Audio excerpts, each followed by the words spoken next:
Good morning everyone. Good day pala. Baka gabi ka manood. Actually, nag-record ako nito mga 5:06 ng hapon or gabi na yata 'to, no? Pag 6 p.m. At ang ating unang topic, ito yung ating unang topic sa course na ito. Exponents and logarithms. Stems.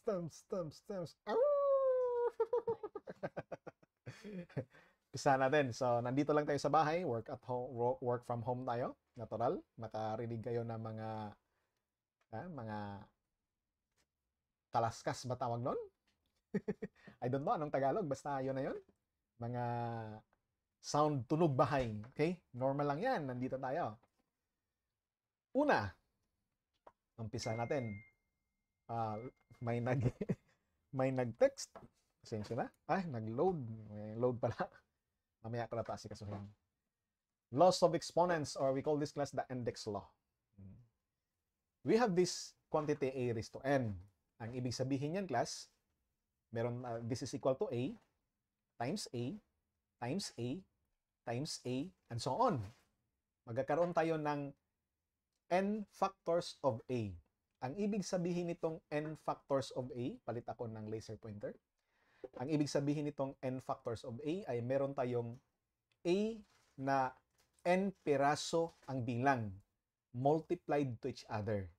Yun ang ibig sabihin, class, ng a raised to n. Yung quantity a, i-multiply sa kanyang sarili n times. N factors of a. Okay? That is number one. A raised to m, quantity a raised to n. So, ang mangyari dito, i-multiply mo lang itong m at saka n. Magiging ano yan? A raised to m times n. That's why, no? Pareho lang kung maka-encounter ka, class, ng ganito. Sa sulat ko dito, sabihin natin, class, a raised to m. Ayaw ko ng pula, medyo dark. Palitan natin ng kulay. We have this a raised to n, quantity raised to m. Pareho lang to, no? Kasi ito ay a raised to nm. Ang mn kasi at saka ang nm, ito, ang mn, ito yan, mn at saka nm, pareho lang. Product, di ba? Product is cumulative. Okay? So, cumulative ba yung term? No, tama, cumulative yata. So, kung ayaw mo maniwala, grabe, try ka mag-multiply 2 times 3 at saka 3 times 2. Lalabas yan, 6, promise, sa calculator nyo. Gamitan nyo ng calculator para sikat. Okay? How about kung meron tayong quantity a raised to m times a raised to n?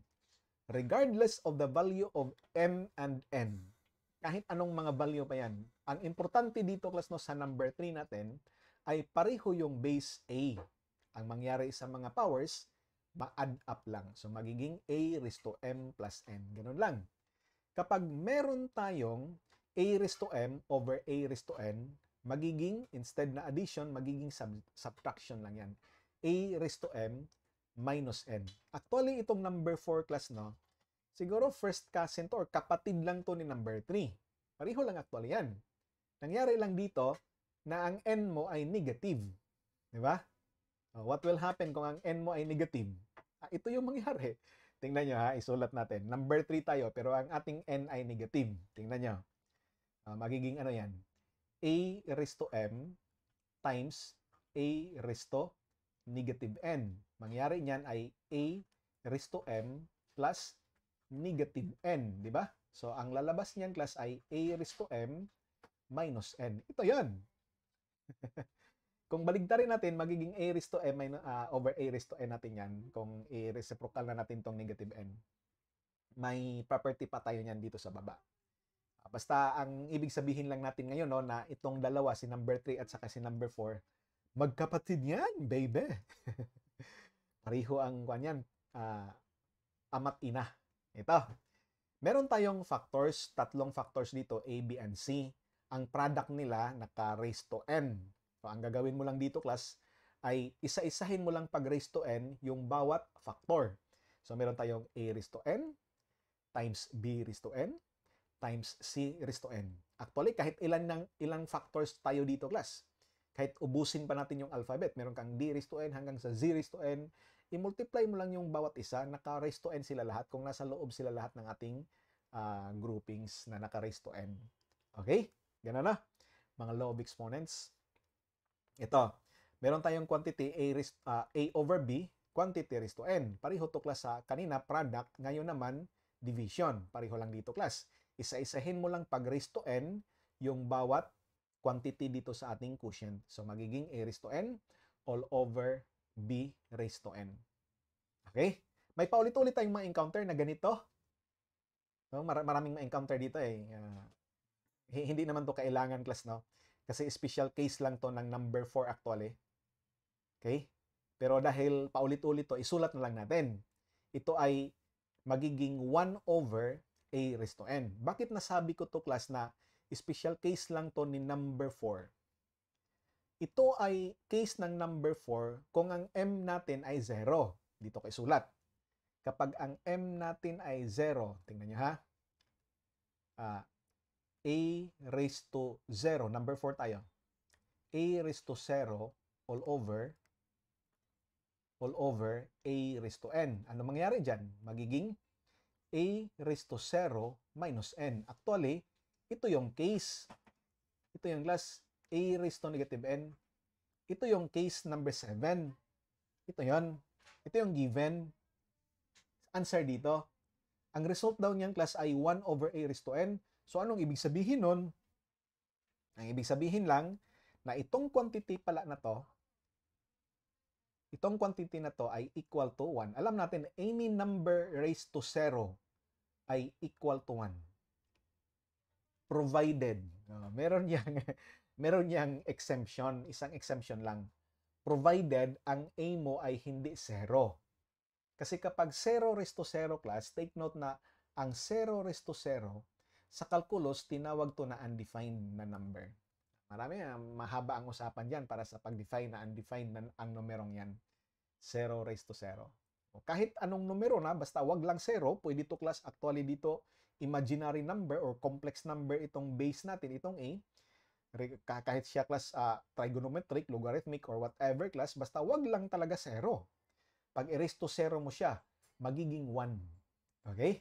Basta wag lang 0. Mag-iba lang siya class kapag, ito lang yung exemption. Kapag ang A mo ay 0, na erase mo to 0, magiging undefined siya na numero. Okay? Yan. So, number 7 is anak lang ni number 4, na kapatid ni number 3. Ganun lang siya.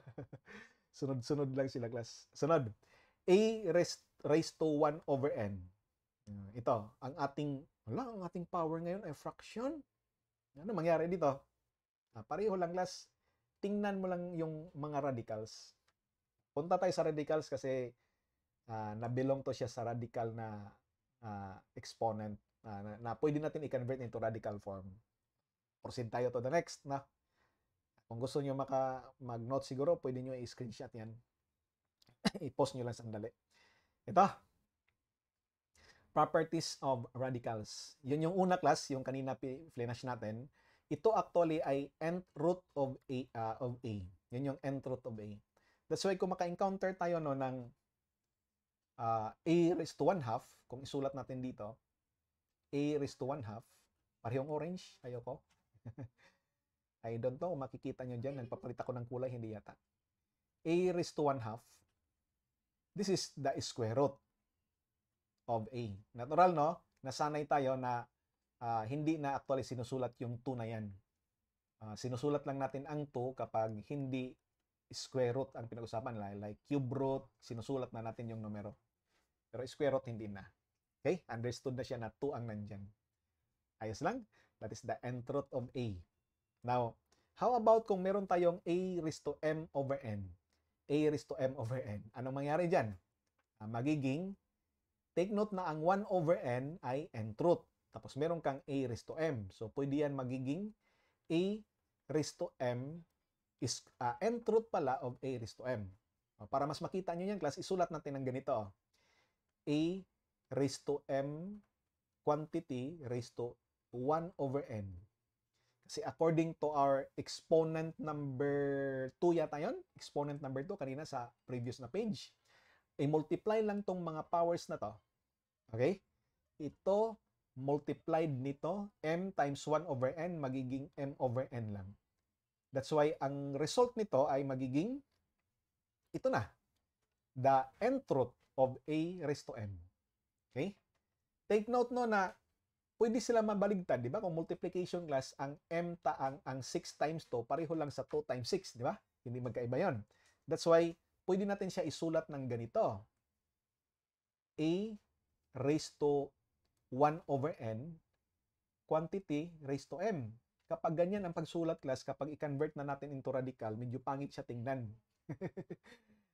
Lamang tong nauna ng isang linggo compared nito. Basically, pareho lang naman sila. Only na magkaiba lang yung format pagsulat. Mas preferred ko to class na pagsulat kaysa nito. Pag ito kasi galing yan dito. Okay? Ang a raised to 1 over n na raised to m.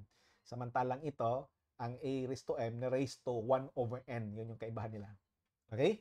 Pareho lang yan. Importante, parehong numero. Meron tayong quantity, the nth root of a raised to n. Ano mangyari? Natural, makancel lang no kasi itong 1 over n na nth root actually, yung nth root mo is 1 over n, tapos i-raise to n mo, ibig sabihin kung i-fraction lang natin yan class, ganito lang yung kalagayan nila. Ito lang yon. Ang nth root is 1 over n na power, tapos may raise to n pa.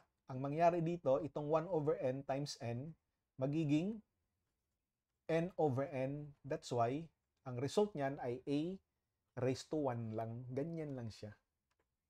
Okay? A lang yan. The square root, meron kang square root of a number, quantity raised to 2. The same number lang yon. Hindi mo kailangan i-solve. How about ito? The nth root of a times the nth root of b. Pareho lang to class kanina sa mga factors. Kasi meron ka lang magkaparehong powers. Magkaparehong power, tama. Magkaparehong power, magkaibang bases. Sa mangyari nito class, parang inisa-isa na to, pabaligtad to kanina sa ating factor. Ang mangyari dito, pwede mo sila i-group. Di ba? Naalala nyo yung factor pinagsasabi ko? Ang pinagsasabi ko class, ulitin ko lang dito, no? Ito yan, no? Di ba meron tayong A, B, C, kanina, factors. This is equal raised to n, this is equal to A raised to n, times B raised to n, times C raised to n, di ba? Ito na yon. Kapag ang ating, kung A, B lang pag-usapan natin, tanggalin natin to, tanggalin natin yan, ilipat natin to class, ito na yan. Pareho lang to.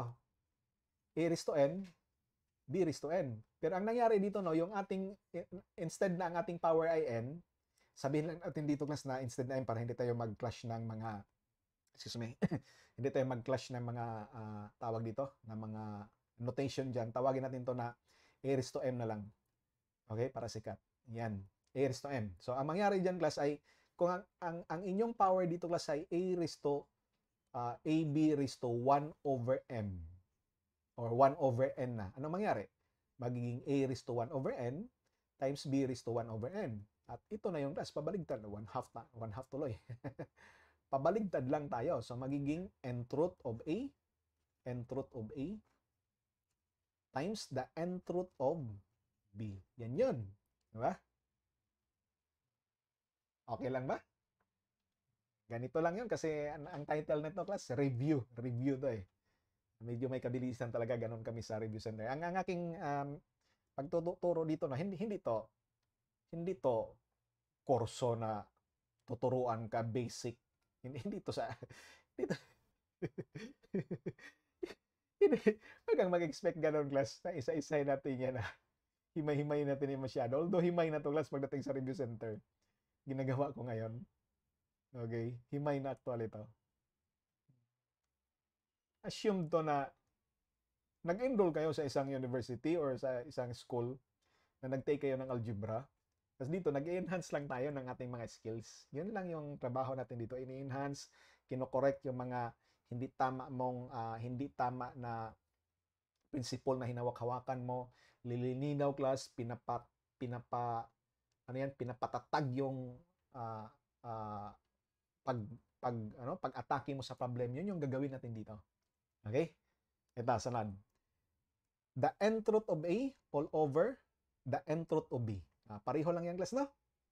Pareho lang kanina sa factors din na A over B, quantity raised to n, magiging, pabaligtad lang to, magiging the nth root of A, quantity A over B. Ganun lang. Ayun yung mga radicals. Actually, meron pang iba pero mga anak-anak na lang sila dito. Ang importante nito class, itong maintindihan talaga natin yung basic niya na idea na ang a raised to 1 over n ay equal to the nth root of a. The rest class will follow na lang according sa naintindihan mo dun sa law of exponents. Okay? So, ang ibig sabihin lang dito class, no, itong mga radicals, law of exponents lang to. Only na ang exponents mo, mga fractions. Kung ayaw mo class mag-deal ng mga radical, doon ka sa doon ka sa mga fraction. Pareho lang 'yon. Hindi 'yun magkaiba. Mayroon na mga kaartihan to eh. Meron ding isa pang kaartihan class na mga exponents. Pero ito class, no, dinesign talaga to dahil sa may mga tedious kasi na mga calculations dati. Kahit ngayon nga eh. May mga tedious na calculations dati na impractical na talaga ang law of exponents lang na hindi nila extend ng another tool. That's why nag-develop sila ng panibagong representation ng the same na bagay. So, meron tayong quantity na y is equal to b raised to x. Paano to i-represent in another way? So, ang ating mga ninuno naka-come up ng logarithm na mga ninuno natin.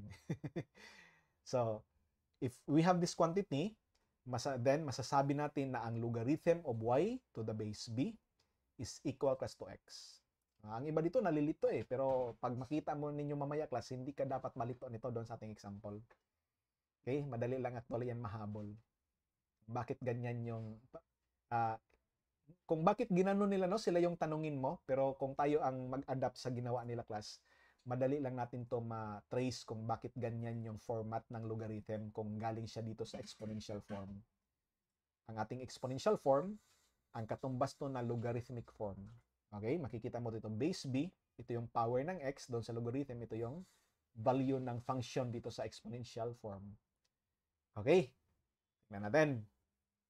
Meron tayong quantity na product of dalawang the logarithm of the product of two quantities, the logarithm of the product xy, ang itong b na to class nagrepresent to ng any base. Okay?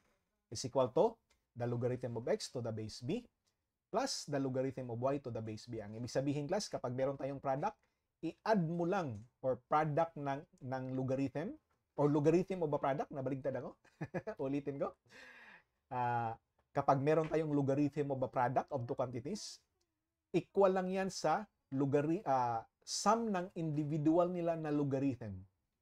Okay? Sum ng individual na logarithm. Sunod, kapag meron tayong quotient, logarithm of a quotient, okay? That is equal to the logarithm of numerator minus the logarithm of the denominator. Importante actually dito yung sequence, kailangan mauna yung numerator, subtrahend yung sa denominator. Dito walang problema eh, kahit mabaligtad mo kasi addition lang. Okay? Mga powerful actually yan class na mga formulas kung magagamit natin, lalo na tong isa. The logarithm of x raised to n to the base b. Ang mangyayari dito class, no, itong n na ito, bababa lang. Boom. Magiging n times the logarithm of x to the base b. Yan yung property. Okay? Tapos meron tayong log of x to the base b is equal to, kung equal siya class sa log of y to the base b. Okay?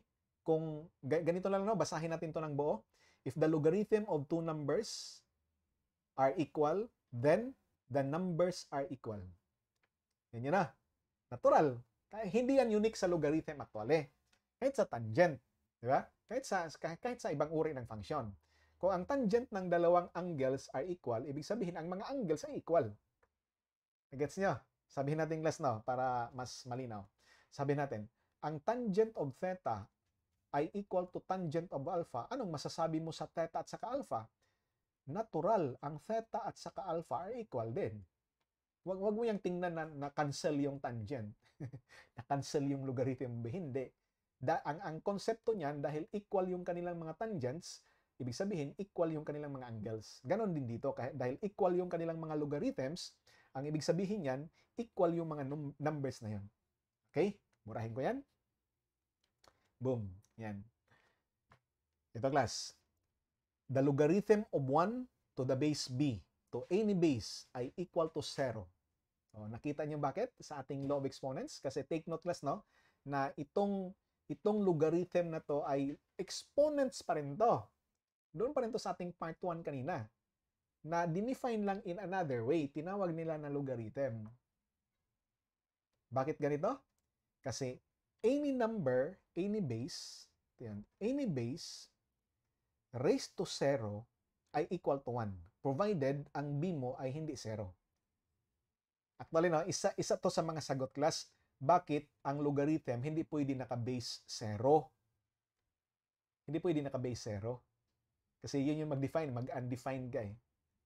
At hindi mag-exist yung ating logarithm sa negative side ng ating graph. Okay? Tingnan natin. Anyway, makikita natin yan sa sunod kapag may mga activities tayo. The logarithm of b, tapos to the base b din. Ano mangyari?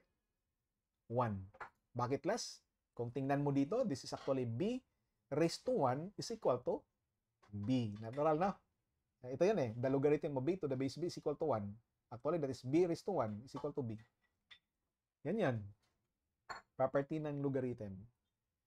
At kapag ang ating base class, itong b natin dito, kahit anong numero to, class, wag lang 0. Kahit anong numero yan. Okay? Kapag ang ating base ay 10, ang pwede natin to masulat na log of x lang. Log of x. Kanya. Or pwede natin to class ang pangalan nito ay common logarithm. Siya yung tinatawag na common logarithm. Yung aking ninuno sa aking father's side, my great-great-great-grandfather in my father's side, si Napier class. Okay? May na-develop siya may na-discover siya numero. Oh. Ito yung contribution niya sa logarithm. The logarithm of x to the base e, itong e na to na numero, particular na number class, ay equal to the ln of x. Ang tawag nito ay natural logarithm. Or madalas tinatawag din to na Naperian logarithm or Naperian, walang i dito. Naperian logarithm. Pareho lang yan. Sa ngayon, sa mga bagong limbag na mga textbooks, ang ginagamit na nila ngayon ay Naperian. Para makompleto talaga yung Napier na pangalan siguro. Okay? Ano ang ina yan? Actually, no, mas ma-explore mo yung ina yan pagdating mo sa calculus. Kung siguro sa inyo, hasa talaga sa calculus class, alam na alam nyo ang value ng Napier, ng ina yan. Actually, ang value ng ina yan sa calculus ay ito. May video ako dyan, so dito ako banda. Ang e actually is equal to the limit. Kung hindi mo pa alam hindi mo pa na-encounter dito kung ano yung limit, so wag mo lang muna to pansinin. Tanggapin mo lang muna to ng buong puso. The limit of the number 1 plus 1 over x raised to x as x approaches infinity. Yun yung value ng e actually. Kung hindi, I think tama tayo class. Kasi bigla lang tong pumasok sa isip ko, kung may error yan, pagpasensyahan nyo na, pero I think tama ako. Okay? 1 plus 1 over x quantity raised to x as x approaches infinity. Pero may mas magandang format dyan class in terms of infinite series. Okay? That is actually the summation of 1 all over n minus 1. Okay, mali ito. May factorial to class. May factorial to dito sa ilalim. Okay? Ganyan. 1 over n minus 1 factorial. N starts from 1 to infinity. Ang ibig sabihin nito class, no? Ang e natin ay equal to what? Sa first term, ang first term natin ay ang n mo ay 1. So maging 1 minus 1 maging 0. So magiging 1 over 0 factorial. 0 factorial is 1. Tapos plus 1 over, ang second term is 2 minus 1. That is 1 factorial. Ito yan. Ang third term class ay 3 minus 1. That is 2 factorial. 1 over 2 factorial. And so on. 1 over 3 factorial. And so on class. To infinity. Yan. Yun yung lalabas na numero. Di ba? Ang galing ng aking lolo class. Lang hiya siya. Daming pwedeng gawin sa buhay. Naghanap siya ng mga ganyang numero. Dahil pagdating natin sa mga applications, ma-appreciate mo ang number na yan. Sobrang dami ng pwedeng gawin. Ma-simplify yung mga calculations because of this number. Kung isa kang ganap na engineer class na dadaanan mo na lahat ng mga subjects, makikita mo talaga gaano kahalaga ang number na yan. Okay? Secondary lang yan sa atin kasi engineering tayo. Sa theoretical aspect kasi ng mathematics, kinakalkal pa nila to eh. Tayo hindi na, basta tanggapin lang natin yan. Yun na yun. Okay?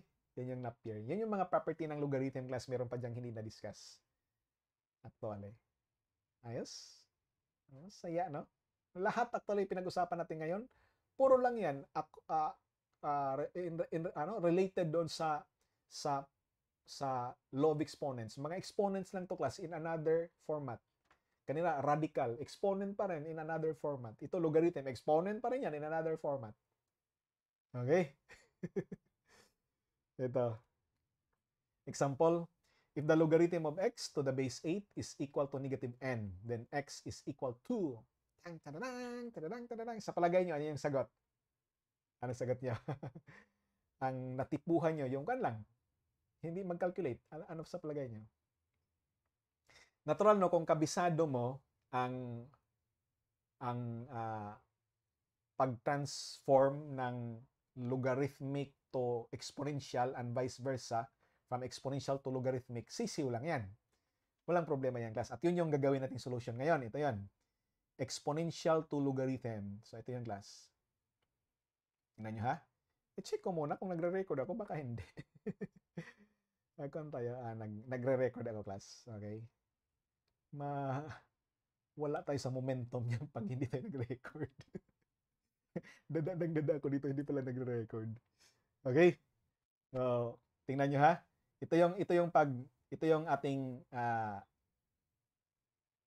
transformation from exponential to logarithmic, yung ating number 1 kanina sa previous natin na page. If y is equal to b raised to x, di ba? Then, anong sabi? Then, the logarithm class of y to the base b ay equal plus to x. Yan na. So, para hindi tayo mag-clash dito kasi dito sa ating given, meron na tayong x dito eh. Tapos dito, meron uling x. Mayroon dyan, tapos yung x pa dito, hindi pagkapareho dito. Logarithm of y dito. So, palitan natin to class ng mga notations or mga variables. Palitan natin siguro. Gawin nating m at saka n at saka a. So, ganitohin natin ha. Ibahin ko lang kulay para sikat ito. If, sabi natin, n is equal to a raised to m. Baligtarin natin para sikat. Wala lang, kaartihan lang to, class. Ganyan. Ano ang logarithm na katumbas niyan? Then, the logarithm of m to the base a is equal to n. Kuha nyo? Nyata na. Yan yung nangyari eh.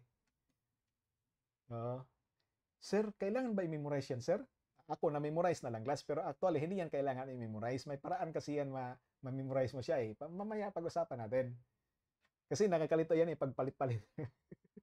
Ramdam kita, besh. Nalilito talaga yung iba niyan. Alin dito yung EM, alin dito yung EX, so blah, blah, blah, blah, blah. Balik tayo sa ating problem muna bago natin pag-usapan yan. So ito no, ito yung 8. Ito yung 8. Okay? Ito naman, ito yung x. Diba? Tingnan nyo, the logarithm of x to the base 8. Ito yung x. Ito naman, that's why pinalitan ko kanina yung n kasi para ito yung negative n. Hindi awkward yung m magiging negative n. Okay? Yan. That's why kung isulat na natin in terms of exponential form, anong mangyari? In terms of exponential form, class, ito na yon. Ang ating, magpalit ako ng white. Ang ating m ay x. Ito na yung hinanap, di ba? X. Yun yung m. Is equal to a. Ang ating a ay 8. Tapos raised to n. Raised to negative n. Yan yung sagot. Kung tingnan mo dito sa choices, wala yan dito, no? Wala dito sa choices yan. So, anong gagawin natin? Naalala nyo uli yung law of exponents natin kanina na a raised to, palitan ko ng kulay, ng a, ito. A raised to negative n. Naalala nyo to? Anong equivalent nito? Ito ay 1 over positive a raised to n. Gawin mo lang positive pero mapunta na siya sa denominator. Di ba? So, ang ibig sabihin nito, ang quantity na to ay 1 over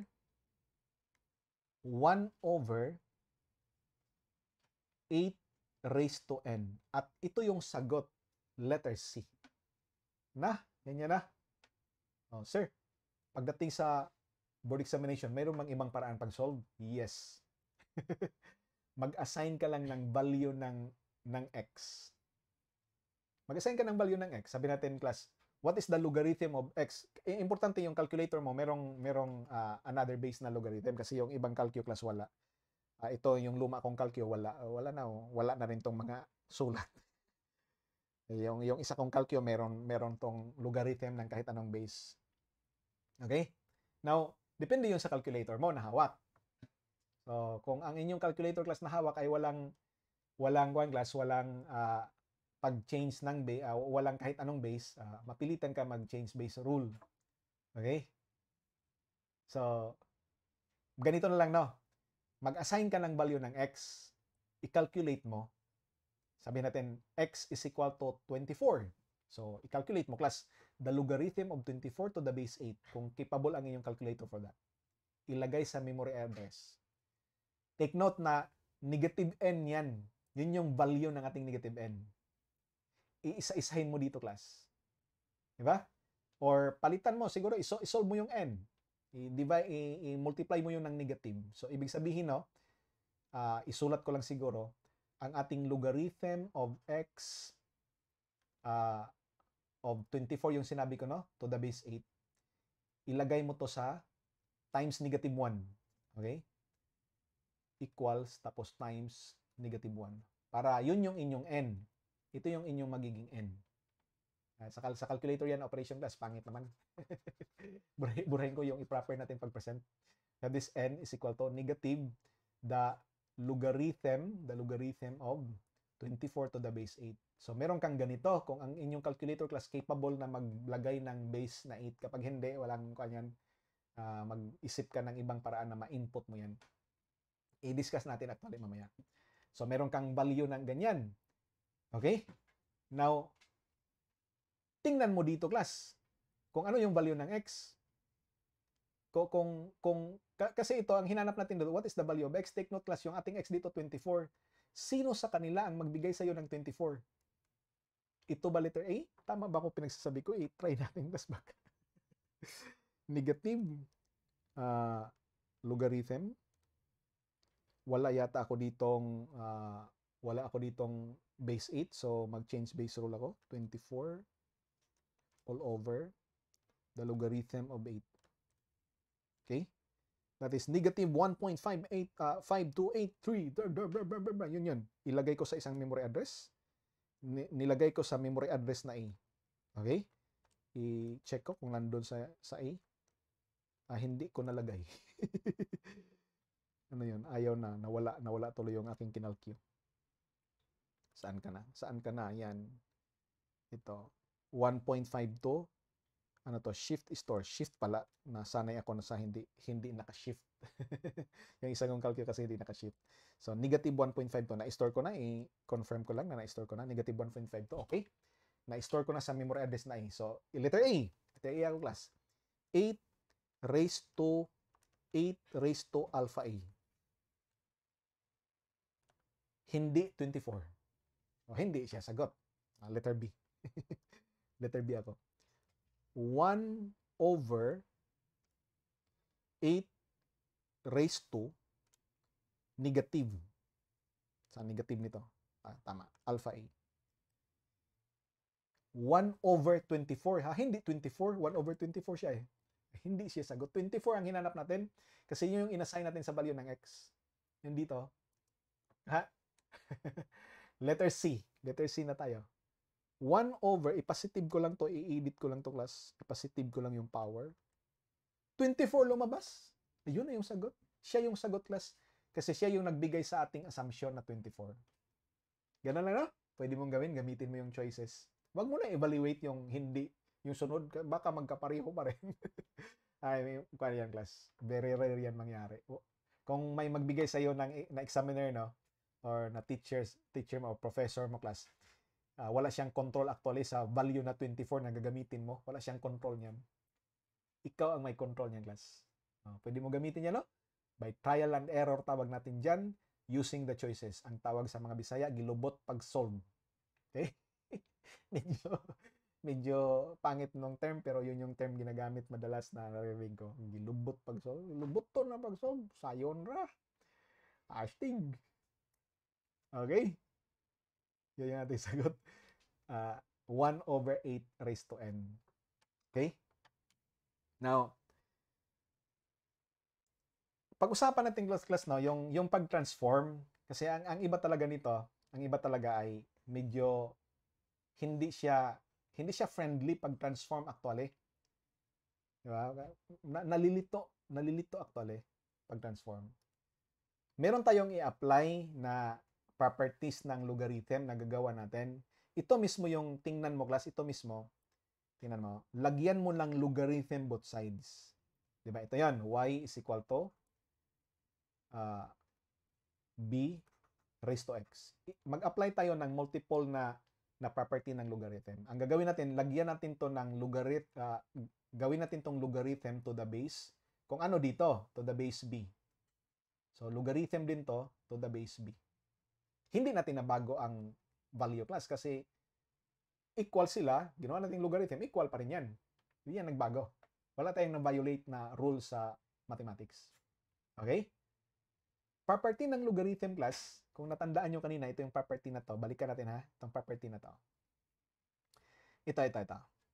Laser pointer ako. Ito na property. Itong n na to, bababa lang itong power. Bababa lang to. Tapos logarithm of b to the base x. So balik tayo no, sa ating sunod na page. Okay? So itong x na to, bababa lang. Di ba? Ibig sabihin class, ang mangyari nito ay the logarithm of y to the base b ay magiging ano to? X, the logarithm of b to the base b. What is logarithm of b to the base b? 1. Ang quantity na ito ay 1. Ang logarithm ng isang number to base na the same number, 1. That's why ito na yon. Ang x natin ay equal to, ito na yung pag-transform. Okay? Yun actually yung pag-transform. Bakit nagiging ganyan? The logarithm of y to the base b is equal to x. Kung galing tayo dito, y is equal to b raised to x. In that way, siguro, meron kang guide na visual, makikita mo lang, tas ma-mentally calculate, ma-mentally process mo yan, nalagyan lang pala ito ng logarithm both sides. Kung ano dito yung base, yun yung gagawin kong base sa logarithm. Kanya? O, makita mo to. O, kung bigyan ka ng ganito, class, tingnan nyo ha. Bigyan ka ng ganito. Ipa-transform sa inyo into logarithm. P raised to r is equal to q. Di tapos na. Lagyan mo ng logarithm both sides, base p. Gawin mong, pag-transform nito is the logarithm of p to the base p raised to r is equal to the logarithm of q to the base p. Tapos ang kaso, itong r na to, bababa. Boom! Therefore, ang ating r ay equal to the logarithm of q to the base p. Di ba? Walang problema. Hindi ka na mag-memorize. Nagets niya? Pag-transform na yan. Okay? May nabanggit ako kanina, no, yung nag-calculate ako, ginamitan ko actually ng change-based rule. Sagutan natin to by change-based rule. Okay? Tingnan nyo ha. Meron akong another page for that. Tingnan nyo. The same pa rin to na problem. Ibang page lang. Ang change-based rule class, wala kasi doon kanina, hindi ko nasulat. Dito, ihabol ko lang dito. The change-based rule. Change mo lang yung base sa mga, yung base kasi natin ay 8. Change-based rule. Ang base kasi natin ay 8. Gawin lang natin base 10 or base E. Yun lang gagawin natin. So, ito yung ating formula for the change-based rule. The logarithm class of x to any base y. Wag yan, pangit siya. To any base b na lang. The logarithm of x to any base b. Baba ako ng konti class. Okay, kasi mag-fraction ako dyan. The logarithm of x to any base b ay equal to, atong log parang BG. Kadaming kaartihan.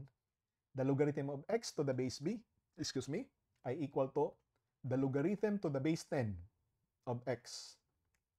Okay? Yun, to the base 10 na tayo all over. The logarithm to the base 10 of b. Equal din to class kung gusto mo ng base e.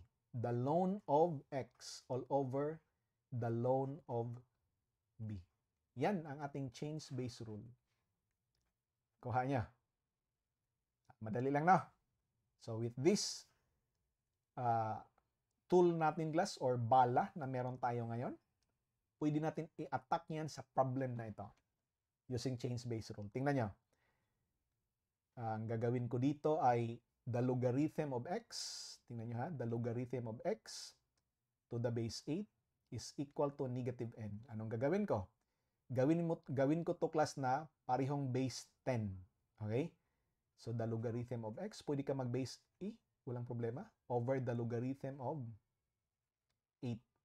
Tama na? Is equal to negative n. Cross-multiply ko tong log of 8 class sa right side ng equation. So ang mangyari dyan, magiging log of x is equal to negative n the log of 8. Tama na? Property ng logarithm, itong kanina bumaba, di ba? Ito iakyat natin, pareho lang yan. So, ibig sabihin class, i-reverse lang natin. Log of x, instead na bumaba siya, iakyat natin, pa-reverse tayo. The logarithm of 8 raised to negative n. Okay? Anong meron tayo? Ito yung property na to para ma-apply natin yung class. The logarithm of two numbers are equal, therefore, the numbers are equal. Hindi ko na lang ibalik. Okay? Therefore, class, hindi cancel ang logarithm ang tawag nito, ha? Mali yung cancel ang logarithm. Although, yun yung parang ganun yung nangyari, pero mali yung konsepto na sa mind. Okay? Ang ibig sabihin nito, class, ang logarithm ng x at saka ang logarithm ng 8 negative n ay equal. Ang ibig sabihin, ang x at saka ang 8 raised to negative n ay equal. Ito na yung sagot. Kung i-process pa natin yan, ibig sabihin, class, ang ating x ay equal to 1 over 8 raised to n according to our law of exponent sa negative na power. Yan yung sagot. Pareho lang. Kaya yun yung value ng x, baby. Astig. Number 2. Solve for y. If y is equal to ln of e raised to x all over e raised to x minus 2. Ano daw yung value ng y? Nandyan na eh. Ang dito, mga whole number lang. Walang kuan dito. 1, 2, 3, 4 yung choices. Actually, no, kung alam mo ng kalakaran na to, mag-assign ka ng any value ng x, tapos i-calculate mo. Tapos na. Assign ka ng any value ng x, lalabas yung y. 2 talaga palagi yan. Kahit anong value ng x mo. Okay? Tingnan nyo. I'm not sure kung may restriction pa yan, kung ang x raised to 0. Pero wag naman yung mga tamad-tamad na numero class, wag yung 1. Iwasan mo yan kasi nag-trial and error ka dito. So, pwede class 27, 1.5, square root of 2, mga ganun na value. Tingnan natin ha. Assign tayo, x is equal to 1.7 na lang, nabanggit ko. The logarithm, the natural logarithm of fraction, e raised to x. So, alpha e, ano yun? Shift e, pa yata. Alpha e, saan tong alpha e dito? Dito na, nahanap ko na. Alpha e raised to, ilan yung sabi ko kanina? 1.7? 1.7. Hayaan mo yan, 1.7. I'm not sure kung gagana tong 1.7, pero gagana yata. Alpha e, yun, alpha e raised to 1.7 minus 2. Yan. Power ba yan? Yun. Lalabas to talaga.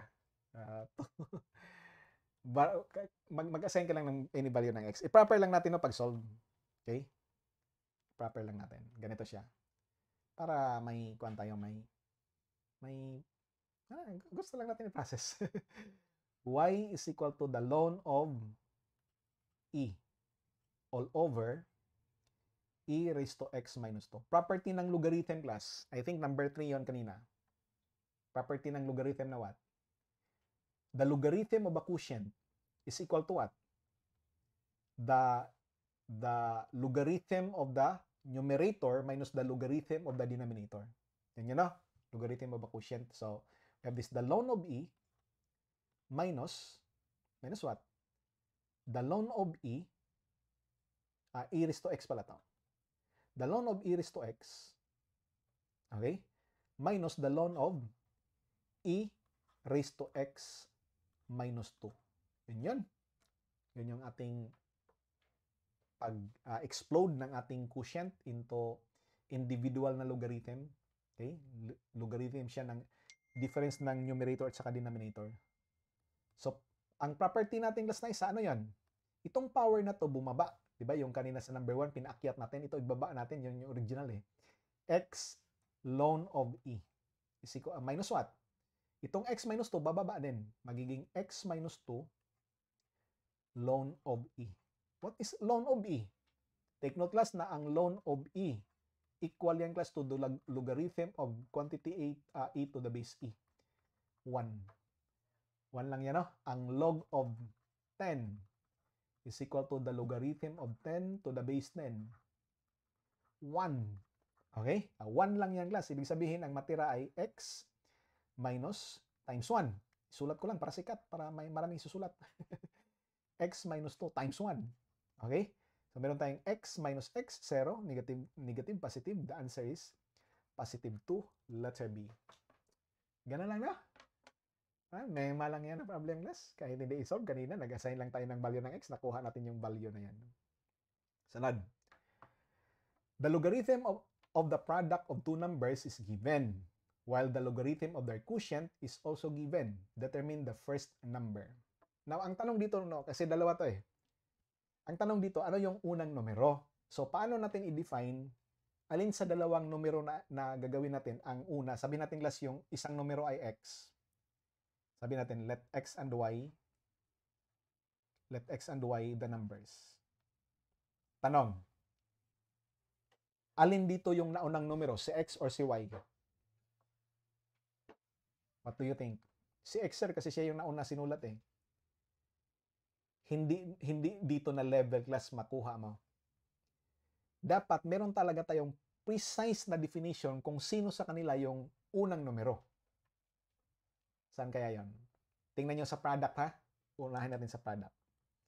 The logarithm, ang sabi dito, the logarithm of the product of two numbers, okay, is given. 1.62324.9. Utang na loob. Kung ikaw mag-solve, wag mo na yung kumpletuhin class. 6224929. Okay? Tapos, alin dito sa dalawa yung una, sa x or si y? Hindi mo masasabi actually dito. Bakit? Bakit class? Ang product ay cumulative. Ang x times y ay equal to y times x. Hindi mo masabi kung sinong nauna dyan. Okay? Kung i-explode ba natin to class, magiging ganito siya. The log of x plus the log of y, product niyan. Diba? Is equal to 1.62, utang na loob, wag mo tong kumpletuhin pagsulat. Ika-calculate lang natin yan eh. Yan. Di mo masabi, no? Pero anong magsasabi dito, class? Ang quotient. Siya yung magsasabi. Very precise yung quotient. Tingnan nyo. The logarithm of x. That is the quotient of two numbers. Kung sino ang ilagay natin sa numerator, siya yung first na numero. Bakit, class? Kasi hindi pwede magkapalitan ng position sa x and y. Ibang usapin, class, ang x over y sa y over x. Parihong usapin lang yung x times y at saka y times x. That's why dito walang problema kung magkapalitan to ng position. Dito, class, hindi po pwede. Natural dito, mauna talaga dito si x. Siya yung ating hinanap. So, palitan natin to ng tanong. According sa ating definition, what is x? Okay? So, ang x over y daw ay logarithm of that quotient class ay ano to? Laser or pen. Negative. Utang na loob ulit. Huwag mo tong kumpletuhin pagsulat. 66946. Kumpletuhin ko lang to kasi wala lang. Gusto ko lang. Property ng logarithm. Logarithm of x minus the logarithm of y. Yun yun oh. Quotient to eh. Negative 0.066946.789. Okay? Makita mo dito, no, ito yung ating equation number 1. Equation number 1. Ito naman yung equation number 2 natin. Para makuha natin yung value ng x, pwede ka two equations to unknowns. Ang makuha mo sa two equations to unknowns, sa calculus natin, I think yung FX991ES Plus or yung EX naman, mode A. Basta hanapin mo lang class kung anong calculator gamit mo, to equations to unknowns ka. Okay? Pag to equations to unknowns, makuha mo yung una mo, 1.6234929. Ang pangalawang equation, 1 negative 1, negative 0.0669466789. Natural, ang makuha mo, hindi x, hindi y, but log of x at saka log of y. Ang ibang calculator, pwede mo siya malagay sa memory address. Ang ibang calculator, hindi. So, pabor sa'yo kung malagay sa memory address yung calculator kasi ipaprocess mo pa yan. Dito, pero dahil madali lang class, ma-eliminate actually agad natin yung y kapag i-add natin. No? Diretsuhin na lang natin. Equation 1 plus equation 2. Ganitohin lang natin class. Manumanuhin lang pala natin class. Equation 2. Tingnan ko dito kasi yung aking video feed ay approximately nandito. No? Baka tatama ako dyan. Hindi natin makita yung equation. Tingnan natin. Ang value na yan ay what? Dalawang log of x is equal to what? I-add mo yan. 1.6 na minus blah blah. Yan. 1.62349249249. I-check ko lang. 1.623249. 1.623. Kulang ako ng 2. 1.623. 249. That's why sabi ko kanina, wag kumpletuhin pagsulat. 249. 1.623249249. 24929. Yan. May 2 actually dito. 249. Yan. May 2 dyan. Okay? 24929. Tapos minus. Add up lang natin to 24929 minus 0.006. Hindi 0.066. 9467. Ang dami naman to. Ang iya to. 4, 6, 7, 8, 9. Yan, nakuha natin 1.556. I hope precise tayo. 1.556. 302. Actually, yung iba dyan, kuhan lang, 302, 501. Yan. Tapos makuha natin yung log of x. Ito na yon. Divide 2 natin. Divide 2. That is 0.778. Dumami tuloy. 0.778. 151. Ang maganda nito class, no, kung maiwasan mo magsulat sa mga ganitong bagay, nasa pag-calculate na lang. 2505. Kasi madali lang naman to na hindi ka na magsulat. Actually, dito pa lang na level class sa 1 and 2, pwede ka na hindi magsulat. Diretso ka na makuha mo ng sagot. Okay? What is x? Actually, sa calculator, ang tawag ko dito ay anti-log. Anti-log. Or i-convert into exponential actually. Ang mangyari dyan class ay 10. Kasi ang base natin ay 10. Raised to this number. Okay? 0.778 ... Hindi ko na i-kompleto. That is the answer. I hope tama tayo. Tingnan ko ha. 10 raised to the answer. 6. That is the answer. 6 yung sagot natin. Okay? Yun yung sagot. Di ba? Kung kayo class, pagsikapan nyo na sa calculator, after equations 1 and 2, hindi ka na magsulat.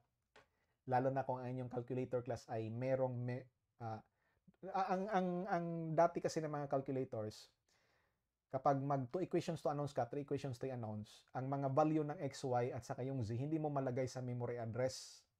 May bagong calculator na pwede mo ilagay sa memory address. Store to A yung x, store to B yung y, store to C yung z. Para mas madali mo kung lalabas ka sa mode na yon, nandun pa sa memory ng inyong calcio yung mga value. Okay? Ganon siya. Depende sa calculator na hawak mo. Dito, manumano lang tayo para matagalan naman tayo ng konti. Mabilis tayo eh. If 8 raised to x is equal to y, then what is 2 raised to 5x minus 3 equal to in terms of y? Ano yan? Ang pinagsasabi lang dyan class, no, i-eliminate mo sa quantity yung x. I-express mo lang yung equation na ito in terms of y. I-express mo ito free from x. So, itong x natin dito, palitan mo ng y. O, saan galing pamalit? Dito. Ha? O, ganito lang yan, class. Hindi mo kailangan actually isolve yung x. Napansin mo dito, no, ang ating base dito, sa hinanap, base 2. Fortunately, 8 ito. Madali lang natin to i-convert to base 2. Ha? So, anong power ng 2? So that kung ang 2 i-raise to that power, magiging 8. I don't know kung tama yung pagsabi ko. Excuse me. Anong numero na i-raise mo sa 2? Gawin mong power sa 2 para maging 8 siya. Ayun. Ito. 2 raised to what number? Para maging 8. Yan. Ganyan lang, no? Take note, class, property ng ito 3 times 3 times x. Pareho lang no sa x times 3, di ba? So pwede natin to gawing 2 raised to x raised to 3. Agree kayo? Pareho lang yan. Yung ating a raised to m, quantity raised to n, equal lang, class, sa a raised to n raised to m. Pareho lang, no? Mema lang. So ibig sabihin, class, ang 2 raised to x ay equal to y raised to 1/3. So, meron na tayong definition ng 2 raised to x. Hindi natin actually kailangan ang definition ng x in terms of y. Ang kailangan lang natin ay ang definition ng 2 raised to x in terms of y. Nagets niya? So, ito yan. Meron tayong, ang hinanap sa atin ay 2 raised to 5x minus 3. Anong naalala nyo, class, sa index law? Law of exponents. Meron tayong quantity na a raised to m minus n. Ano to, class? A raised to m over a raised to n. Nakuha niya? So, ang ating a dito ay 2. Ang ating m ay 5x. Ang ating n ay 3. Ibig sabihin, pwede natin ito masulat na 2 raised to 5x all over 2 raised to 3. Tapos ang kaso. Ang 2 raised to 5x naman, pwede natin masulat, class, na 2 raised to x raised to 5. Ang 2 raised to 3 ay 8. Nakuha? Anong sunod? What is 2 raised to x? Ito na yon. Y raised to 1/3. Ni-raise lang natin to both sides of the equation. I don't know kung nabanggit ko kanina. Ni-raise natin to both sides of the equation by 1/3. So, 1/3 dito, 1/3 dito, makancel yung 3. Okay? Ibig sabihin nito, class, ang 2 raised to x ay y raised to 1/3. Isa-isahin lang talaga natin, class, kasi kahit hindi na to necessary, isulat ko lang, class. Boom! Para kitang-kita, class. So, that's why ang ating equation ay y raised to 5 over 3 all over 8, and this is the answer. Ha? Yun yung sagot. Letter A. Pero pansinin mo yung, meron pa namang all of this na choices sa choices, no? Pansinin mo. Ano? Tingnan mo, class, yung mga nandyan. Itong letter B. Actually, no, itong quantity na to, pwede natin to masulat na 1/8 y raised to 5 cube root yung 1/3. Ibig sabihin, sagot din yung letter B. Hindi pwede magsagot dito, class, ng dalawa. All of this yung sagot. Tama yung letter A, tama yung letter B. Tama din yung letter C. Bakit, class? Ang y raised to 5 actually, no? Ang y raised to 5 ay pwede masulat na y cubed times y squared. Atras na lang ako ng konti. Y cubed times y squared, di ba? Yun yung y raised to 5. Tama? So that's why kung ilagay natin to sila lahat sa cube root, ito na yon. Ano ang cube root ng y raised to 3? Y. Ang cube root ng y raised to 3. Ano ang cube root ng y squared? Cube root lang ng y squared. Manatiling cube root of y squared. That's why tama din yung letter C. The answer is all of this. Okay. Ayos lang. Sunod na problem. Ito, class. Solve for the logarithm of y. Logarithm of y yung hinanap, hindi kung ano-ano. Solve for the logarithm of y. Itong caret, class, na itong caret na ang ibig sabihin niyan ay cube. Ang ibig sabihin nito ay power. So, 2y cube yan. So, kung isulat natin yan, class, i-rewrite ko lang para ma-introduce natin ang notation na yan. Sa system kasi ng PRC ay ganyan yung kanilang notation eh. Lalo na yung dating database nila. Walang powers yun eh. 2y cube yan. plus, plus the logarithm of 6 over y. Ito yung 6.278. So, property ng logarithm class, pwede natin ito ma-explode. Pwede natin ito ma-explode kasi product to eh. Product of logarithm of 2 at saka y cube. Okay? Mali ito ha. Kapag nag-isip ka class na, logarithm of 2y cube is equal to 3 logarithm class of 2y. Mali ito class. Anong mali dito? Mali yan. Malaking kasalanan yan. Mali yan. Bakit class? Anong mali dyan? Ang 3 hindi power sa 2. Ang 3 power lang sa y. Ito yung tama. Ito yung tama class. The logarithm of 2y cube is equal to 3 the logarithm of 2y. Ito yung correct. Okay? Check yan. Boom. Ito, mali yan. Lagyan natin check dito. Okay? So dito, ang tama dito na pag-explode no ay ano yan? Napindot ko na kulay ito. The logarithm of 2 plus the logarithm of y cube. Yun yung tama, no? In-explode lang natin. Ito, quotient. So, magiging logarithm of y, of 6 minus the logarithm of y is equal to 6.278. Yan. So, anong sunod? Pagsamahin natin itong mga log of y, itong mga constant class, itapo natin doon sa right side ng equation. So, itong log of y to raised to 3, magiging 3 log of y plus minus 3 log of y minus log of y. Yung g ko parang 9. is equal to 6.278 minus log of 2 minus log of 6. Di ba? Meron tayong 3 log minus log. 2 log na lang. Kanto? Sipag matulog to class. Kung anong value niyan, para hindi ako mapago dito pagkakalkyo, tatagalan tayo eh. Kailan mag-calculate na to class, tawagin ko lang to class na Q para sikat. Q, capital Q. Yan, capital Q yan. So, ibig sabihin, Q ang ating right side ng equation. Okay? So, what is the value ng y?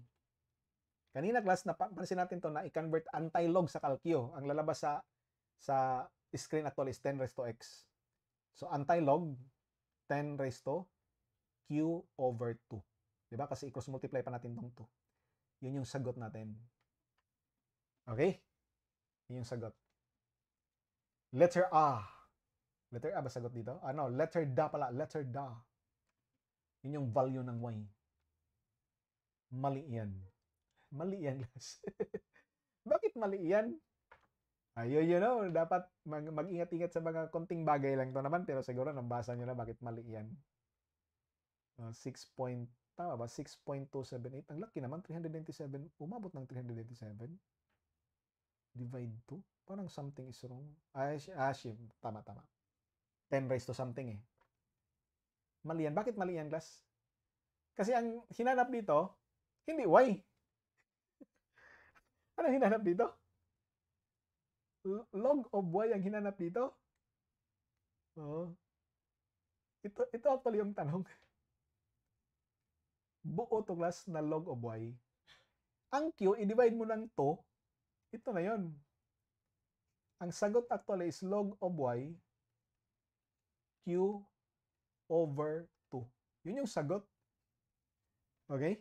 Boom. That is the answer. 2.6. Kanina pa pala.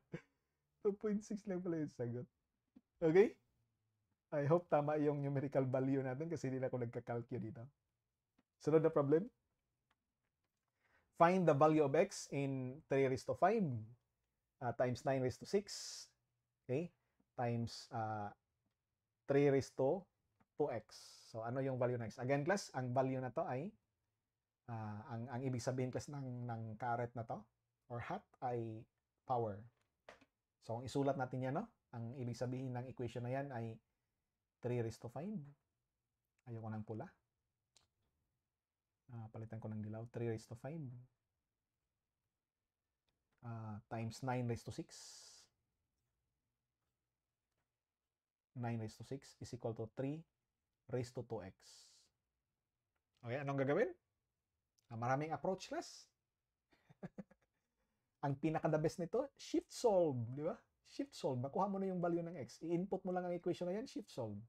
Pero para ma-discuss natin yung mga bagay na pinag-usapan natin sa mga principles class, gawin natin tong lahat base 3. Gawin natin lahat base 3. So ito yung class. 3 raised to 5. Base 3 tayo. Ang 9 class is 3 squared, tama? Tapos raised to 6 is equal to 3 raised to 2x. So ang mangyari dito is 3 raised to 5 times 3 raised to 12 is equal to 3 raised to 2x. Ano mangyari sa mga powers na to class ng 3 dito sa left side ng equation? Property ng logarithm kapag ng exponents, law of exponents, a raised to m times a raised to n is equal to i-add a raised to m plus n, di ba? For the sake lang na ma-discuss natin to, pagtiyagaan natin yung ganitong solution. Magiging 17, tama na? 3 raised to 17 is equal to 3 raised to 2x. Therefore what? Kung equal tong mga numerong to na 3 raised to 17 at saka 3 raised to 2x, pareho yung base. Ibig sabihin, yung mga powers nila pareho. Yun, natural. Ganon yung interpretation natin. Common sense to class. Hindi to mathematics na pag-interpret. Therefore, ang 17 ay equal to 2x. Common sense yan, no? That is the answer. 8.5. Yun yung sagot natin. Boom. Now, marami tong sagot, class. Marami tong approach. Pwede mo to gamitan ng logarithm. Tinamad ka ng ganyan. Gamitan mo ng logarithm. Tingnan nyo, ha? Lagyan mo, class.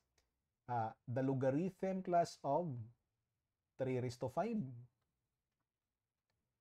times 9 raised to 6 is equal to the logarithm, pwede lone kung gusto mo, 3 raised to 2x. Makalkyo natin to, di ba? Makalkyo natin yan. So, walang problema to class. Para uli sikat, tawagin ko to class na Q. Okay? Para hindi ko magsulat ng paulit-ulit niyan, tawagin ko to na Q. Anong mangyari? Magiging Q. Ito na yun.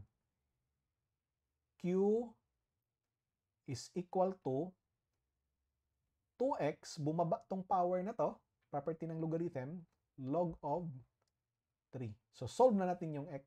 Pareho lang yan.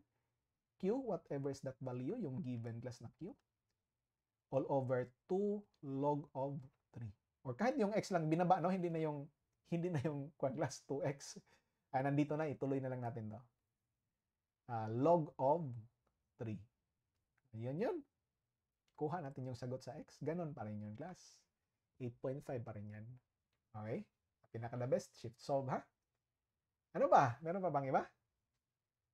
Wag na. Marami pa actually, class. Pwede mo. Pinakatamad talaga na approach nito ay trial and error using the choices. Ganito, i-calculate mo. Ganito pag-calculate.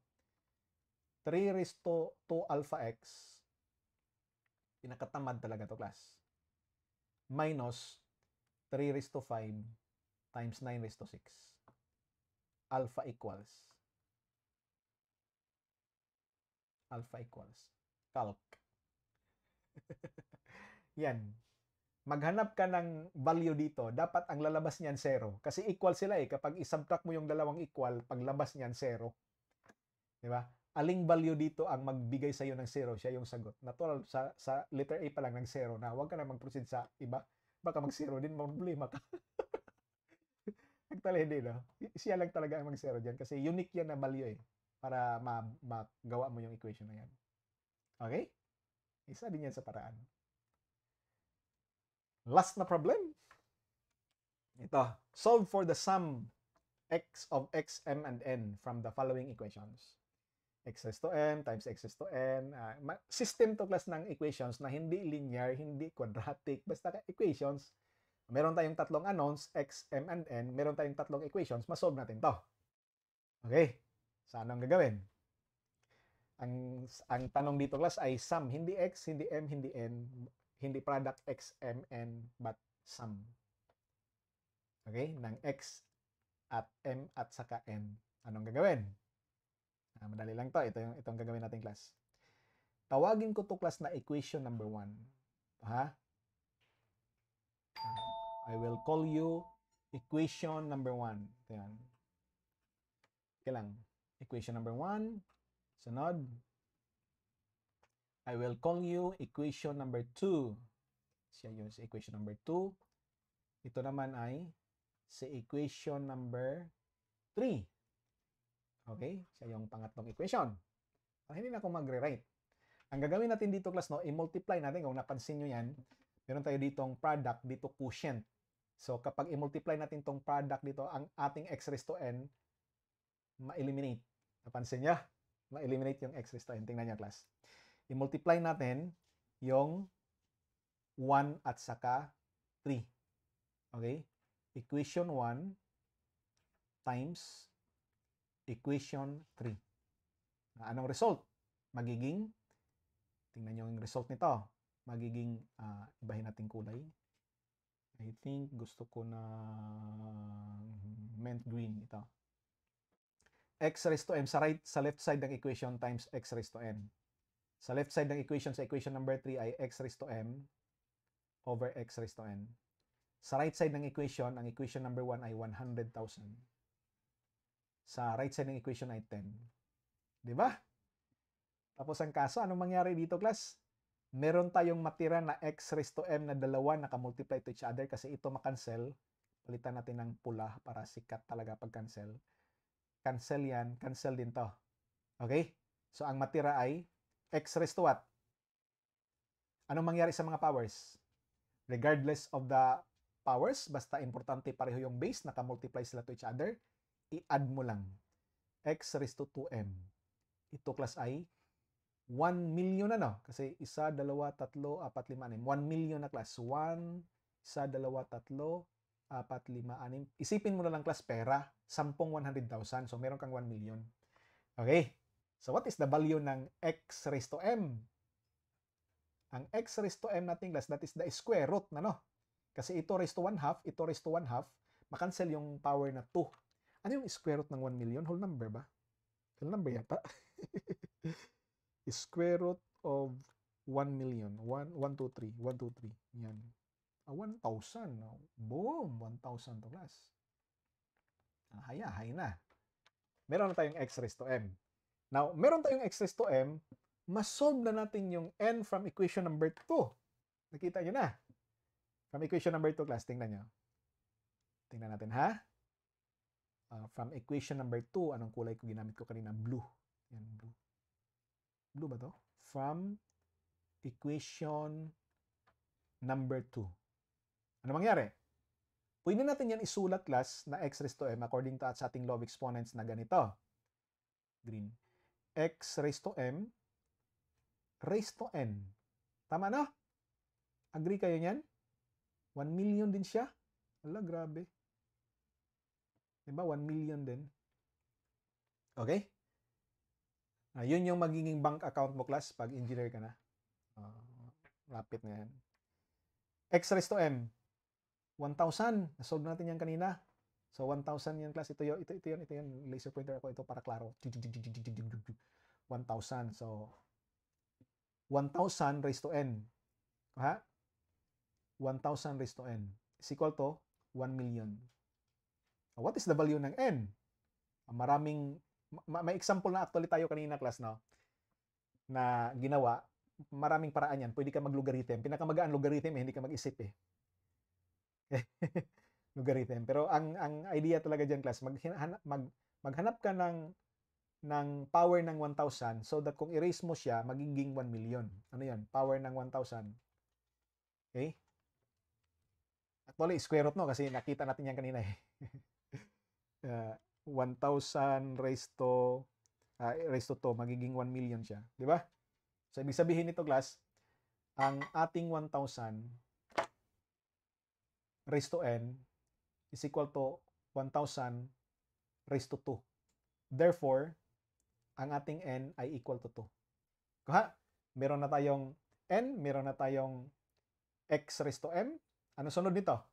Kasi ang ating kailangan ang sum x plus m plus n. Okay? Now, by the way dito class, no, ito, madali na natin ito nakuha kasi ang ating mga value dito, pabor sa atin. What if kung ibang numero yan na hindi madaling hanapin yung 1,000 para makuha raised to something. Dito, 1,000 raised to 2, tapos agad Gamitan mo ng logarithm. Dito lagyan mo ng log of 1,000 dito, tapos log of 1 million dito. Masolve mo yan. Okay? Bababa yung n Log of 1 million divide log of 1,000, lalabas pa yung 2. Okay? Pwede mo yan gamitin. Mas magaan actually yung logarithm na approach sa kahit anong numero ma-involve kasi hindi ka mag-isip. Okay? Meron na tayong m. Sana tayo? Meron tayong n pala. Ang kailangan lang nating class ay yung value ng x. Okay? At saka ng m. So, saan tayo pupunta? Saan tayo pupunta class? Meron tayong n. Okay? So, mag-shopping tayo dito. Meron tayong x raised to m. Meron tayong n. Masolve na natin ngayon yung x. Kahit saan dito class, dito tayo sa equation number 3 or sa equation number 1. Okay? So dito ako sa equation number 1 na lang kasi 100,000 dito. Tingnan natin equation number 1. From equation number 1. Tingnan natin From equation number 1. Anong meron tayo from equation number 1? Meron tayong x raised to m. Idiretso ko na. 1,000 times x raised to n. 2. 100,000. Pwede rin galing sa equation number 3, di ba? Masolve mo na class. Cancel itong tatlo. Square root of 100. Cancel yung tatlong 0 So 100 na lang matira. Square root of 100, kakalkyo ko pa rin yan para sure. 10. So ang x natin ay 10. Meron na tayong n, meron na tayong x. Ang kulang na lang natin ay m. So galing dito sa equation na to, lagyan ko na lang ng arrow. Hindi ko na labelan yan ng pangalan. I-arrow ko na lang class. So, galing sa equation na yan, kasi meron na tayong x, masolve na natin yung m. Okay? Magiging 10 raised to m is equal to 100. 1,000. Anong value ng, pwede ka rin uli mag-logarithm dito class? Or 10 raised to what para maging 1,000? 10 cube yata yan. 10 cube ba? 10 squared. 10 times 10 is, grabe, isip ako. 10 squared. 100 lang, 10 cube nga. 10 cube, 1,000. So, 10 raised to 3. So, ang m natin class ay, therefore, ang m natin ay 3. Madali dito class isipin, logarithm uli sa level na to. Dito na portion, madali yung logarithm. Okay? So, what is the sum x plus m plus n? Yun yung hinanap. Okay? Think hindi tayo tatama sa video. Ang hinanap natin class, ibahin natin kulay para intense. Ito yan. X plus m plus n is equal to Chicken Joy, baby! Ito yan. Dali lang na. Ano yung eraser ko nagloko? 15, baby. Chicken Joy, har har. Yun yung sagot. Yun yung sum natin. Okay? At dito natin tapusin yung ating lesson for today. Hopefully, may natutunan kayo. At balik lang kayo class na kasi ito, pinakaunang course to dito. So, ongoing pa, on process pa yung paggawa ng ating mga contents para sa course na to. So, kung ikaw, umabot ka na dito, tapos pag open mo walang laman, wala naman tong laman. Anong gagawin ko dito? Hintay-hintay lang no? Kasi kung may time ako class, ina-upload ko yung mga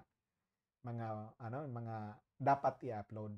So, dito ngayon, mga problems pa lang to example. Hopefully, maka-upload tayo ng mga for practice niyo. So, problems for practice na pwede yung pagpraktisan. Okay? Or pwede siguro natin ilagay na doon sa dulo kung may, kasi ganito lang topic, sobrang confined lang class. Mahirap din maghagilap na nasa isang topic lang. So, mahirap mabuo yung mga problems, ilang items. That's why, hintay-hintay lang, no? Pag magkataon, may isusunod pa rin ito na upload. Ang sunod siguro natin class ay binomial expansion. Sunod yan ay quadratic equation at marami pang iba. Sunod-sunod na yan. So, binomial ang sunod natin. Okay? At tapusin na natin. Bye-bye! I-end ko na ang ating recording.